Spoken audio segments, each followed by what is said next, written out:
ಕಾರ್ಕಳದ ಮಾಜಿ ಶಾಸಕ ದಿವಂಗತ ಗೋಪಾಲ ಭಂಡಾರಿ ಅವರ ಪುತ್ರ ಸುದೀಪ್ ಭಂಡಾರಿ ಸೋಮವಾರ ತಡರಾತ್ರಿ ಬಾರ್ಕೂರ ಬಳಿ ರೈಲ್ವೆ ಹಳಿಗೆ ತಲೆಕೊಟ್ಟು ಆತ್ಮಹತ್ಯೆಗೆ ಶರಣಾಗಿದ್ದಾರೆ.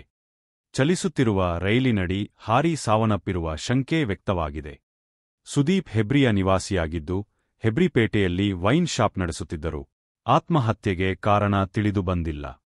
ಸುದೀಪ್ ಭಂಡಾರಿಯವರು ತಾಯಿ, ಪತ್ನಿ, ಇಬ್ಬರು ಮಕ್ಕಳು, ಸಹೋದರ ಹಾಗೂ ಸಹೋದರಿಯನ್ನ ಅಗಲಿದ್ದಾರೆ.